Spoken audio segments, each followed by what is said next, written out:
जय झूलेलाल दोस्तों, मां मुस्कान आहूजा और तव्हांजो स्वागत आहे मुंहिंजे चैनल हुनर मुस्कान का सिंधी ते। अॼु मां तव्हांखे गोपाष्टमीअ जे बारे में ॿुधाईंदसि। गोपाष्टमी गौ माता जो ॾींहुं आहे। गौ माता जी पूॼा त असां हमेशह ई कंदा आहियूं। असांजे मन में गौ माता जे लाइ हिकु वॾो ई स्थान आहे, पर गोपाष्टमी जेका आहे उहो ख़ासि ॾींहुं आहे जंहिंमें गौ माता जी पूॼा कई वेंदी आहे, जेका ईंदी आहे कार्तिक शुक्ल पक्ष जी 8 तिथि खे गोपाष्टमी चइबो आहे। इन 8 तिथि ते श्री कृष्ण भॻवान गऊ चारण जी पूॼा कई हुई पहिरियों दफ़ो। इन करे इन ॾींहं खे गोप अष्टमी करे चयो वेंदो आहे।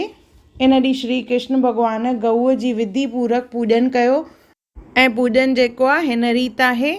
सुबुह जो सवेल उथी करे पंहिंजो नितनेम करे पहिरियों शुरूअ में गणेश देवता जी पूॼा करणी आहे।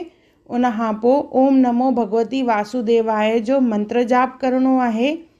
पूॼा में सामग्री में गुलनि जो हार, गुल, तिलक, खीर, पाणीअ जी लोटी ऐं अगरबत्तियूं खणी करे गऊ माता जी पूॼा करणी आहे। पहिरियों गऊ माता जा पेर धोइणा आहिनि, तिलक हणणो आहे, थोरा सा गुल विझंदासीं, गले में गुलनि जो हार पाईंदासीं और अगरबत्तियुनि जो वास ॾींदासीं। उन खां पोइ गऊ माता जी परिक्रमा करणी आहे। गऊ माता जूं घटि में घटि 3 परिक्रमाऊं करणु खपनि। उन खां पोइ गऊ माता खे भोॼन कराइणो आहे। भोॼन में हूअं ककड़ा ऐं कतल खाराई वेंदी हुई, पर अॼुकल्ह मना कंदा आहिनि त ककड़ा यानी कॉटन सीड्स जेके आहिनि उहे गऊ माता लाइ सुठा न आहिनि। त सभु पंहिंजे इच्छा जे अनुसार गऊ माता खे कहिड़ो बि भोॼन कराए था सघनि पिया।